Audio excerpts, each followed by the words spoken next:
सबका साहा ऑडिटोरियम में वेलकम करता हूँ। तो आज हम करने वाले हैं ग्रांड सेमिनार, बहुत मज़ा आने वाला है, जहाँ पे हम सिखाएंगे कि कैसे आपको नौकरी मिलेगी और कैसे ज़िंदगी में सफल होना है। इस सारी चीज़ों पे बात करेंगे। तो आप सबका स्वागत है दिल्ली में।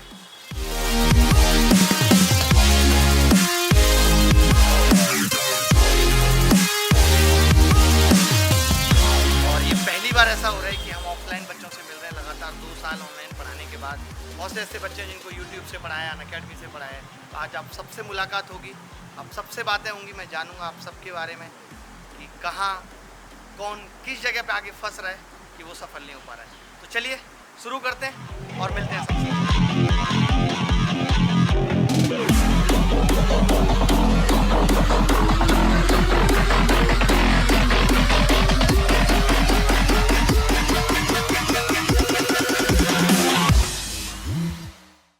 Hartley welcome all the students जो भी यहाँ पे प्रेजेंट हैं और जो भी ये सेमिनार को ऑनलाइन देख रहे हैं। काफ़ी सारे आपके फ्रेंड्स ऑनलाइन भी है जो आ नहीं सके, अलग अलग स्टेट में। वेट करें नेक्स्ट सेमिनार कब होगा वहाँ पे। सो सेशन को करते हैं स्टार्ट। सब पहले तो ह्यूज राउंड ऑफ अप्लॉज आपके सारे टीचर्स के लिए। जैसे आप जानते हैं कि अनअकैडमी एक ऐसा इंस्टीट्यूट है जिसने इक्वालिटी ऑफ एजुकेशन को मेंटेन किया है। जो मुझे सबसे अच्छा अचीवमेंट लगता है अनअकैडमी का, कि अनअकैडमी ने इक्वालिटी ऑफ एजुकेशन इस तरह से मेंटेन की कि आप कहीं भी हो, किसी भी चाहे आप मुखर्जी नगर या दिल्ली आ सकते हो या नहीं आ सकते, चाहे आप किसी गाँव में हो, चाहे आप सिंगल हो या मैरिड हो, है ना गाइस चाहे आप प्रोफेशनल वर्किंग प्रोफेशनल हो या फिर आप हाउस वाइफ हो, कोई भी हो, आप पढ़ सकते हो। अब आपकी गवर्नमेंट एग्ज़ाम की जो एक ड्रीम होती है हर स्टूडेंट की कि यार हमको भी प्रिपेयर करना है ना, वो अब फुलफिल हो सकता है क्योंकि आप घर पे बैठ के बहुत आसानी से पढ़ सकते हो, राइट। अब डिपेंड करता है कि अब स्टूडेंट किस तरह से परफॉर्म करता है, क्योंकि टीचर्स आपको सबको सेम लेवल ऑफ टीचर्स मिल रहे हैं, सेम लेवल ऑफ कंटेंट मिल रहा है। तो आपकी पढ़ाई अब आप पे डिपेंड करती है पूरी तरह से कि आप कितनी मेहनत करते हैं। अग्री करते हैं सब मुझसे? खाना नाश्ता नहीं करके आए लग रहा है आवाज़ कम आ रही है। Okay great. तो गाइस मैं ना आज आपको एक हम लोग पढ़ाई करते हैं, पढ़ाई करते करते सबसे ज़्यादा प्रॉब्लम ये है। आप लोगों को क्या लगता है कि सबसे ज़्यादा प्रॉब्लम कहाँ पे होती है जब आप लोग प्रिपरेशन कर रहे होते हैं? थोड़ा सा बताएंगे। कंटिन्यूटी और रिविजन। तो मैं बुलाती हूँ अभिनय सर को, आपके फेवरेट टीचर, मैथ्स के टीचर, जिन्होंने आपको जब से पढ़ाना स्टार्ट किया आपको बहुत अच्छे से मैथ्स पढ़ाया है, आप लोगों को मोटिवेट किया है, आप लोग अपनी शायरी से आपके दिल के दर्द को हरा भी किया है। तो जल्दी से बुलाते हैं सर को और उनकी सक्सेस स्टोरी जानते हैं। Thank you so much guys. तो पहले नमस्कार। आप सब मुझे जानते ही हैं और आप सबका इतना प्यार रहा है जिसकी वजह से ये जान पहचान बनी है हमारी आपकी। भाई साहब थोड़ा तुम भी सुन लो, इतना टेंशन में बैठे हो। कुछ नहीं है भाई, बहुत कम दिनों के जीवन है, मैं बता दूं, सब यहीं रह जाना है।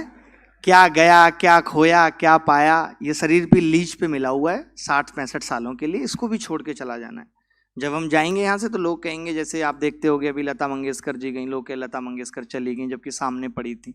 इसका मतलब है कि शरीर भी अपना नहीं है, यह आत्मा है जिससे कुछ अच्छा कर लिया जाए, लोगों के लिए अच्छा सोच लिया जाए। टेंशन लेके कुछ नहीं होना। जैसे आप लोग भी बहुत सोचते हैं यार नौकरी नहीं मिली तो क्या ही होगा, ऐसा लगता है ना, जैसे जीवन सही खत्म हो जाएगा। ऐसा जीवन में पहले भी कभी लगा होगा जब कोई गया होगा, ऐसा लगता है कि अब जिंदगी खत्म है, अब कुछ है ही नहीं, ऐसा लगा था। मैक्सिमम लोगों को लगा होगा। पहले जन्म लिया, फिर हमने क्या किया कि थोड़े बड़े हुए तो घर वाले कहने लगे, जैसे एक हमारे घर में भी था, कोई आदमी सरकारी नौकरी पा गया था तो घर वालों को रहता हमारा लड़का भी सरकारी नौकरी करेगा। हमारी मम्मी ने कह दी थी जब हम पालने में झूल लेते 1.5 साल के थे, तो जो लड़का सेलेक्ट हुआ था उसके मामा बोले कि अब कोई नहीं कर पाएगा सरकारी नौकरी इस घर में। सोचो हम उस टाइम उतना सुन लेते थे। हमने कहा यार ऐसी बात बोल रही है कि कोई सरकारी नौकरी नहीं कर पाएगा, तो ये हमारे लिए भी चैलेंज था। तो हमने पिताजी को पूछा कि यार तैयारी कर लेते हैं किसी चीज़ की। पिताजी का हमारा सोचा था कि आईएएस की तैयारी करो। उनको लगता था कि बस एक कोई घर में बन गया तो आईएएस बनो। मुझे ये लगने लगा था उस टाइम तक कि जो आदमी 20 साल पहले आईएएस बन गया, अब आप आईएएस बन के उसको पीछे नहीं छोड़ पाओगे। और वैसे भी आपने अगर एक थ्योरी पढ़ी हो, एक मास्लो थ्योरी है, जिसमें होता है कि पहले तो इंसान ये सोचता है कि उसको हवा पानी शुद्ध मिले, जीवन की पहली स्टेज होती है। जो लोग आज रोड पे घूम रहे हैं वो ये चाहते हैं कि उनके पास एक घर हो। फिर क्या होता है, धीरे धीरे हमारी लाइफ की स्टेज बदल दी जाती है। जब आप इस लायक हो जाते हो फिर आपको लगता है कि अब आपको पार्टनर अच्छा मिले, जब आपको पार्टनर अच्छा मिल जाता है, फैमिली अच्छी बन जाती है, फिर आपको लगता है कि समाज में मुझे एक प्लेस मिले। जैसे आप घर पे जाओ तो ये लगे कि उनका बेटा आया है। अभी आप रोज जाते होगे तो कोई नहीं कह रहा कि जी उनका बेटा आया, बट जब आप किसी लायक बन जाओगे तो बोला जाएगा कि उनका बेटा है। फिर वो स्टेज आती है। उस स्टेज के आने के बाद आपको लगता है कि अब मेरी सेफ्टी हो, मेरा घर ऐसा हो, मेरे साथ लोग चले मेरी सिक्योरिटी में, वो चौथी स्टेज आती है। और पांचवी स्टेज पे जीवन खत्म हो जाता है, जिसमें भगवान बुद्ध पहुंचे थे, सेल्फ एक्चुअलाइजेशन। तो वहां से लाइफ शुरू होती है। तो मैं कहाँ पे था, मैं भूल जाता हूँ यार, आजकल बुढ़ापे का असर है थोड़ा। हाँ, मैं ये बता रहा था कि वहां से हमने शुरू किया तो पिताजी भी हमारे बोले, तो मुझे ये था कि समाज में एक अच्छा स्थान बनाना है, मतलब लोग पहचाने कि आपने कुछ किया है, वो एक यूनिक पहचान बने। ये आपके अंदर भी आएगा जब आप अभी सरकारी नौकरी में पहुंच जाओगे, तो आपको लगेगा यहाँ तो और 700 लोग काम कर रहे हैं, मैं क्या कुछ अलग करूं। फिर कोई लोग MBA के बिजनेस में आ जाएंगे सरकारी नौकरी के साथ, लोगों को जोड़ेंगे, कोई फॉरएवर का बिजनेस करेगा, वो ये सब में कूदने लगते हैं। क्योंकि मुझे तो बहुत सारे बच्चे मिलते हैं जो सेलेक्ट हुए हैं, तो बताते हैं कि अब मैं ये कर रहा हूँ, वो कर रहा हूँ यही करेंगे। कोई बात नहीं, दोबारा हमने फिर CGL दिया, फिर हमें एक्साइज इंस्पेक्टर की पोस्ट मिली। प्री में 131 नंबर आए, 6 नंबर बढ़े। आप देखेंगे जैसे जैसे मैं पढ़ना छोड़ रहा हूँ वैसे वैसे नंबर बढ़ रहे हैं। तो 131 नंबर प्री में मिले, मैथ्स में फिर वही 197.5, इंग्लिश में 120 थे शायद, ये 130 ही थे, 2 बार 130 आए, इंग्लिश में फिर 130 थे। वही मतलब गाड़ी वही है, चाहे कितना पढ़ लो कुछ कर लो नहीं। और हमें ज़्यादा इंग्लिश से फर्क भी नहीं पड़ता था, क्योंकि हमारी मातृभाषा नहीं थी। हम इंग्लिश को नॉर्मली लेते थे, क्या फर्क पड़ता है कि इंग्लिश अच्छी है नहीं है, क्या है, कोई ऐसे करने से तो कोई महान बनने जाता। वो एक्चुअली मैं ना वहाँ पे ऐसे कर रहा था तो ऑब्वियसली ऐसा। आजकल क्या है अंग्रेजी, आप देखो, मैं लोगों को क्या है, एक्सक्यूज मी, ये वो नहीं लगता हमें इंग्लिश आती है। मैं जब दिल्ली में आया था मेट्रो में, पहली बार किसी महिला ने मुझे एक्सक्यूज मी बोला था, मुझे लगा था ये मुझसे बात करना चाहती है। मुझे ये नहीं पता था कि एक्सक्यूज मी का मतलब ये बोल रही है कि हटो। तो मैंने कहा हाँ जी बताइए, बोली हट जाइए। बहुत सिंपल सी स्पेलिंग एक गलत की थी हमने, और एक हमने विटामिन C दूध में कर दिया था, वो भी एक GS में गलत सवाल किया, दही के बजाय, वरना 40 होते, 180 नंबर होते उस टाइम है। हाँ मतलब GS हमने, जैसे मैंने कभी बहुत GS पढ़ा नहीं, जैसे मैंने सिविल सर्विसेज दिया, पहली बार में प्री निकाल दिया था, दोबारा में प्री निकाल दिया, कुछ मैं ऐसे बहुत नहीं पढ़। मुझे नहीं लगता कि ऐसे आप बहुत पागल जैसे पढ़ोगे किताब में रंग करके तभी आपका सिलेक्शन होगा। हम बचपन से अब तक पढ़ते ही आ रहे हैं, बहुत सारी चीजें हमारे सबकॉन्शियस माइंड में होती हैं। बट मेरे इंग्लिश में वहां भी मुझे धोखा दिया इंग्लिश ने, और इंग्लिश में मेरे 130 ही नंबर थे। 2016 में भी 130 से ऊपर तो नहीं थे, कम ही थे, 125 से 130। बट मैथ्स में 97.5 थे, और जो Tier 3 था उसमें 52 थे। तो टॉप पोस्ट मिली, AA से ऊपर कोई पोस्ट है नहीं ऑडिट ऑफिसर की, तो वो मिला। लेकिन हम जब तक सेट हो चुके थे, फिर ये था कि अब क्या ही करना है। तो मैंने जीवन में जो जो चीजें सीखी, वो एक तो ये सीखी कि जरूरी नहीं है जो आप चीजें ट्राई करोगे कि आपको हाल सफलता मिल जाएगी। मैं सन 2007 से ट्यूशन पढ़ा रहा था, और 2012 से कोचिंग, लेकिन कोई नहीं पहचान रहा था, लोग नहीं देख रहे थे। एक वही किताब मेरी जो फ्लॉप थी, आज इतनी ऊपर पहुंच गई कि हर बच्चा आज जो रैंक 1 है वो भी हर जगह बताता है कि हाँ उसने वो किताब पढ़ी। तो ऐसा नहीं है, लोग पहचानने में आपको देरी कर सकते हैं। ऐसा हो सकता है कि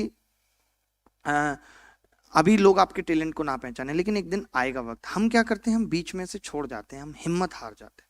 आप थोड़े दिन के लिए रेस्ट ले सकते हैं, जैसे मैंने 4 महीने के लिए जॉब छोड़ी कि कुछ चेंज ही जाएंगे, बट ऐसा नहीं कि आपको सफलता नहीं मिलेगी, एक दिन जरूर मिलेगी। हम क्या है, थोड़े दिन मेहनत की, किसी मुकाम पे पहुंचे, सफलता उससे अगले पल ही थी, बट हम फिर पीछे वापस आ गए। कुछ कुछ ऐसे होता है, जैसे आप किसी दुकान पे सामान लेने गए हो, आप कहते हो यार 70 का दे दो भैया, वो कहता नहीं 75 का दूंगा। आप भी 72 के लेने के इच्छुक हो, और वो भी 72 में देने को इच्छुक है, लेकिन आप 70 बोल रहे हो, वो 75। वो सोच रहे हैं कि आप थोड़ा बढ़ाओ, आप सोच रहे हो कि वो थोड़ा कम करे। ना उसने कहा ना आपने कहा, आप मुड़ के देखते रहे और आपका सामान नहीं हुआ।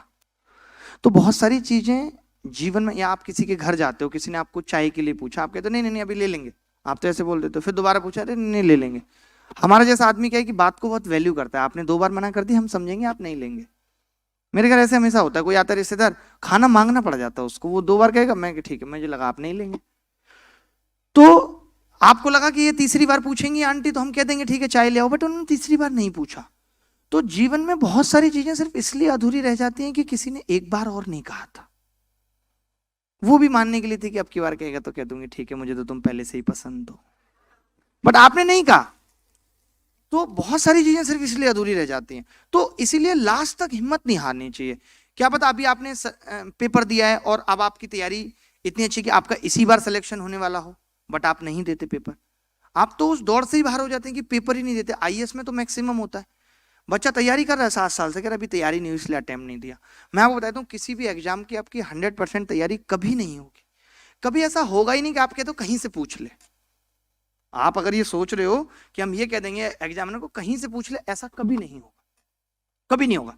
वो आप ये मान के चलो कि आप जो पढ़ के जाओगे वो किस्मत रहेगी कि आप वहां पे भिड़ा दोगे, क्योंकि हर सवाल का सही उत्तर आपको कभी नहीं आता रहेगा। वो क्या होगा, कुछ में जुगाड़ लगाएंगे, अच्छा पी के बाद तो क्यू आना है, ये तो तय है। आरएस के बारे में नहीं पता, मैं PQRS की बात कर रहा हूँ, मुझे सबसे मुश्किल लगता था ये। मैंने इसका सोच लिया था कि सी लगाएंगे, 20 के 20 में सी लगाएंगे, और मैं 100% पेपर भी अटेम्प्ट करता था और सी लगाते भी थे। 10-12 ठीक हो जाते हैं सी पे मुझे लगता है। PQRS में अब PQRS अब तो आसान नहीं आ रहा। देखिए अभी इंग्लिश में कुछ नहीं है, इंग्लिश वाले टीचर्स के लिए भी बहुत आसान है भी रहा है, क्योंकि इंग्लिश बहुत सिंपल आ रही है। आप पूछ लो मैम से, इंग्लिश सिंपल नहीं आ रही है जो 2016 से हमारे टाइम पे जो आती थी? हमारे ऐसे ही कम नहीं आए हैं। अभी जो पेपर आता है उसमें हम भी 198 ला सकते हैं। उस टाइम पे इंग्लिश कठिन आती थी, इतनी कठिन आती थी कि जो इंग्लिश के टीचर की डालते थे 7-8 उनके भी गलत होते थे। हम क्या चीज है, नहीं होते थे। ये लोग जब आंसर की रिलीज करते थे इन लोगों के भी गलत होते थे।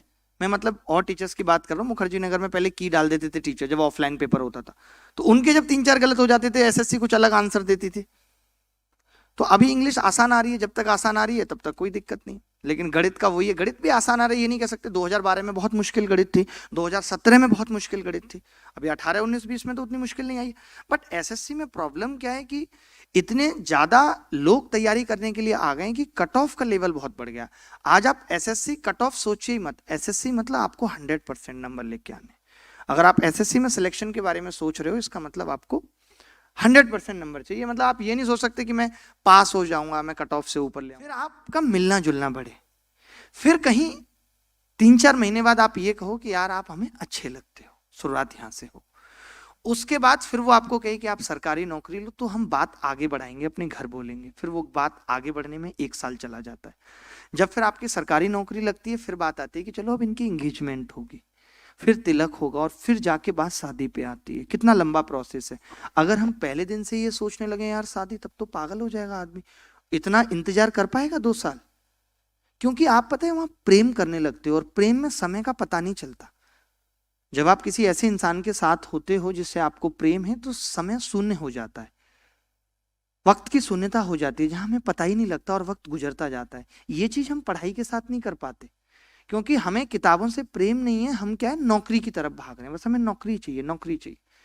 तो हमें नौकरी का ही हम फिर यही सोच के टेंशन होते रहते हैं, यार 1.5 साल बाद होगा। कितने लोग कहते हैं पता नहीं कब ज्वाइनिंग आएगी, कब क्या होगा। नहीं, आपको उतना लंबा टारगेट ही नहीं बनाना। आपको अपने आप को बांट देना है कि अभी मुझे लेवल 1 में हूं, अभी मैंने मॉक टेस्ट दिया, मेरे 110 नंबर आ रहे हैं, अभी मेरी लेवल 1 की तैयारी है, पहले मुझे मॉक टेस्ट में 160 कूदना है। मेरा ये बेसिक टारगेट है। अब इस टारगेट को पूरा करने के लिए मुझे छोटे छोटे टारगेट्स बनाने पड़ेंगे, मंथली और वीकली और पर डे, कि मैं इतने घंटे GS पढ़ूंगा, इतने घंटे प्रैक्टिस करूंगा। अब मैं आ गया 160 नंबर में, यानी लेवल 2 में मैं आ चुका हूं, मैं सिलेक्शन के लिए तैयार हूं। उसके बाद मेरा नया टारगेट बनेगा कि मुझे किसी भी हालत में प्री में 175-80 स्कोर करना है। उसके आगे मुझे कुछ सोचना ही नहीं है। उतनी दूर की क्यों सोचनी है? ऐसे समझ लीजिए तैयारी और जिंदगी कोहरे की तरह है। जब कोहरा होता है तो आगे कुछ नहीं दिखता है, बट जैसे जैसे 100 मीटर चलते हैं आगे का दिखने लगता है कि नहीं? तो हमें वैसे थोड़ा थोड़ा दिखना है आगे। देखो जब बहुत इमरजेंसी आ जाए या मुश्किल हो जाए, तब तो देखिए अलग बात है कि आप क्लास छोड़ दो या मत पढ़ो। जैसे आजकल तो ऑनलाइन का दौर है, अगर आप बीमार भी हो, आपको बुखार है, तो भी आप लेटे लेटे देख सकते हो। जैसे आपको क्या लगता है, मैं 4 साल से अनअकैडमी पे पढ़ा रहा हूँ, और मुझे जितने घंटे का भी टारगेट मिलता है कि इतने घंटे पढ़ाने हैं, आज तक ऐसा कोई महीना नहीं गया कि मैंने उसमें से 1 घंटा कम किया हो। आज तक नहीं, मैंने हमेशा पढ़ाया। इस दौरान मेरी शादी भी हो गई, 2 बच्चे भी हो गए, कितनी भी मुश्किलें आई, मैं बीमार हुआ, बट ये सब वजह नहीं होती। वो हम अपने आप को इतना कमजोर बना लेते हैं कि बुखार है तो नहीं कर पाऊंगा। बुखार की गोली खाने के बाद आप हमेशा पैरासीटामोल जेब में डाल के रखो, जैसे हल्का लगे चाट लो। मुझे कभी बुखार नहीं आया, क्योंकि जैसे आने वाला होता था मैं उससे पहले गोली खा लेता था, क्योंकि मुझे पता है कि मैं अफोर्ड नहीं कर सकता बुखार। मुझे बुखार आएगा तो ऐसे आप लोग नहीं सोचते कि यार बुखार आने ही नहीं देना है, कैसे आ जाएगा तो मैं उससे पहले गोली खा लूंगा, ठीक हो जाऊंगा, फिर पढ़ूंगा। हमें लगता है थोड़ा सा बुखार आएगा तो घर वाले भी कहेंगे बेटा ऐसे ऐसे, चलो थोड़ी बिस्किट आ रही है, पार्ले जी की चाय आ रही है गर्म होके, हमें भी उस कंफर्ट जोन की आदत हो जाती है। जब आप बहुत दिन तैयारी करते हैं और तैयारी या फिर नहीं करते, तो उस कंफर्ट जोन का भी एक अपना अलग मजा है। आज आप देखो जिनकी मैं बताता हूँ कि 10 साल से तैयारी कर रहे हैं, वो क्या है, बेरोजगारी के कंफर्ट जोन में आ चुके हैं। बड़ा अच्छा होता है। कभी भी आप किसी भी टाइमिंग जगह बेरोजगार आदमी को एंजाइटी नहीं हो सकती कभी, क्योंकि वो फ्री है बिल्कुल। थोड़ा बहुत घर वाले जरूर बोलेंगे घर पे जाकर रहोगे, लेकिन अगर आप बाहर रहोगे तो कोई टेंशन नहीं है। आपकी मर्जी है, जब आप सोना चाहो तो जब। ये लिबर्टी, ये फ्रीडम हमारी लाइफ में भी नहीं है।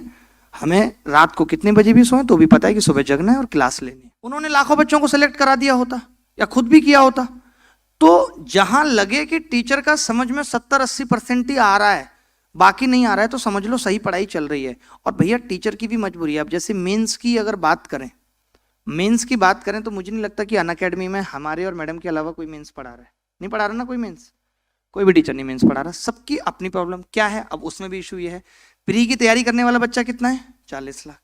मेंस की तैयारी करने वाला बच्चा कितना है, 1 लाख। हमारे पास जो बच्चे आएंगे वो किस में आएंगे, 1 लाख वाले में से। बाकी के बाद बच्चे किस में से आएंगे, 40 लाख वाले में से। तो टीचर पे भी ये प्रेशर है कि ज्यादा बच्चा आना चाहिए। तो सोचिए टीचर इस दर से मेंस नहीं पढ़ा रहा, आप तो खाली अच्छा और बुरा पढ़ाने की कह रहे हो। तो टीचर की मजबूरी कि वो फुल कंटेंट पढ़ा ही नहीं पा रहा। उसको पता है कि वो अगर पूरा कंटेंट पढ़ाएगा, वो पूरी एक एक चीज सीक्वेंस में पढ़ाएगा, तो class will be boring, student नहीं देखेंगे। नहीं देखेंगे से मतलब है जो बिना पढ़ने वाले हैं वो नहीं देखते। बाकी 200-400 बच्चा जो पढ़ने वाला है, इसको सिलेक्शन लेना, वो तो देखता है। लेकिन यहाँ उस 200-400 की फिक्र किसको है। तो इसलिए आप जब तक सेल्फ प्रैक्टिस नहीं करोगे, सेल्फ स्टडी नहीं करोगे, तब तक कुछ नहीं हो सकता। टीचर्स आपको एक मार्ग दिखा सकता है, उसके भी अपने चैलेंजेस हैं। वो आपको ये नहीं कह सकता कि सब कुछ वही पढ़ा दे। फिर भी टीचर तो फिर भी बहुत कोशिश कर रहे हैं। टीचर तो वोकैब भी पढ़ा रहा है, टीचर प्रैक्टिस बैच भी लेके आ रहा है। ये क्यों जरूरत पड़ गई।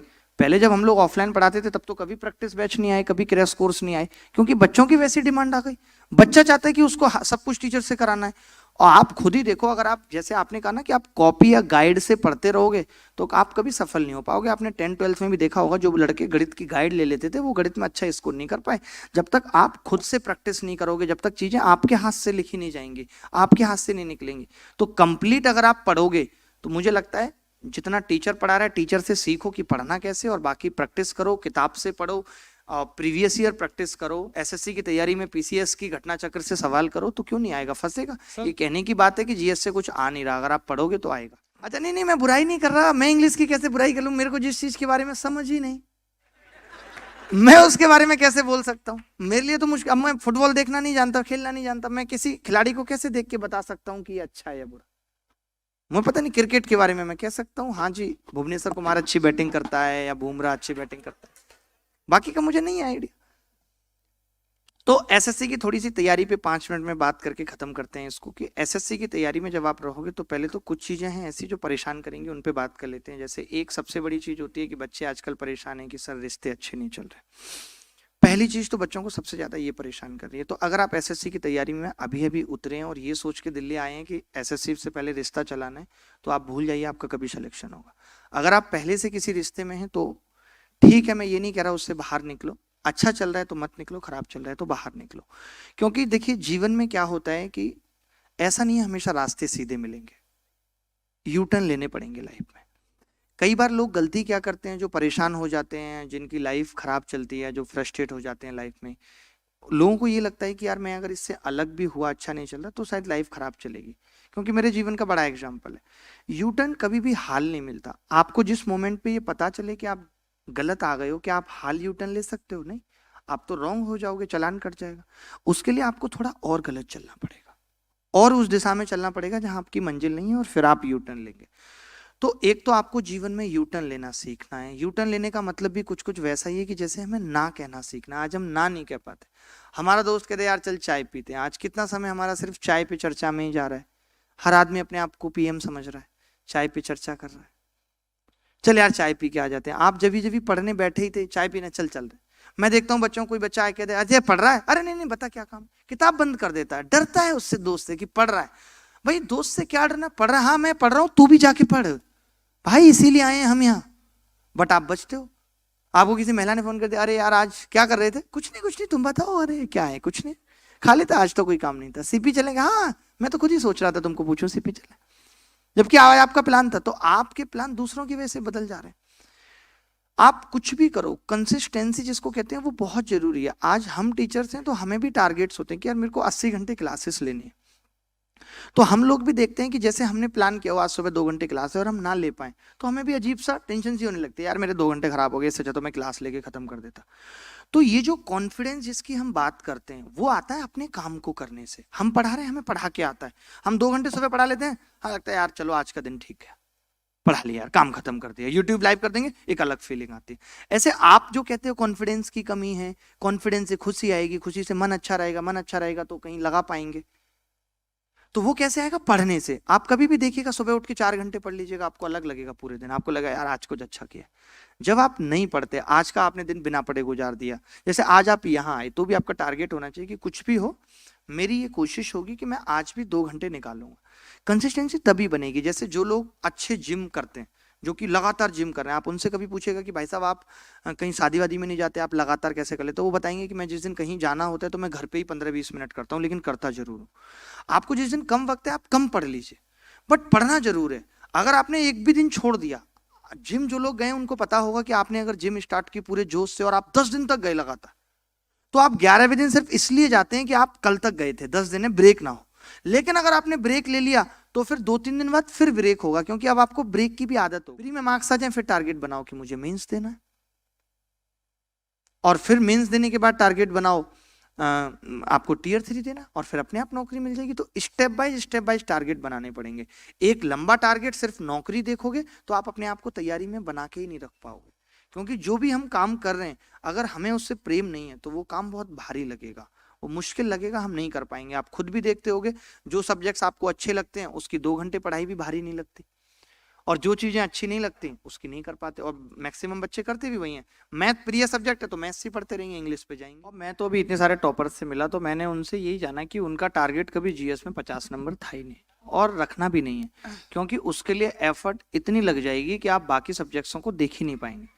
सर तो आप उनसे उतनी प्रेरणा मत लीजिए। और ये सौरवंश भी आपको बताना इसलिए भी जरूरी पड़ता, आपको भी तो वंश चलाने हैं। आपको ये हायरार्की नहीं समझाएंगे, आपका इंटरेस्ट कैसे डेवलप कर पाएंगे कि आपका भी एक वंश हो। हमारे पड़ोस में एक लड़का रहता, हमने उसको पूछा कि भाई यार शादी कर लो, भाई साहब आगे वंश चलेगा, तुम्हारी दादी कह रही है। तो वो कह रहा मैं अशोक हूँ, है वंश चलेगा मेरा आगे, शर्मा ही हूं ना, तुम चला रहे हो। तो ये है, बाकी हंसी मजाक की बात थी। उनको माइक दे दो, आप ज्यादा टेंशन मत लो। तो हम जैसे रिजिड आदमी, हमें मतलब नहीं, 2 बच्चे पढ़े 4, हम वही पढ़ाएंगे जो काम का। तो वो है कि टीचर को भी देखना पड़ता है सारे बच्चों को, वरना कोई बच्चा पढ़ेगा ही नहीं तो टीचर पढ़ाएगा किसको? हाँ भाई तुम बताओ। एक सवाल हमारे टाइम पे आया था कि ड्रीम गर्ल कौन है? अब सबकी अपनी अपनी, उसमें ऐसा कुछ नहीं लिखा हुआ था। हेमा मालिनी टिक था, लेकिन वो सवाल हटा दिए गए थे बाद में।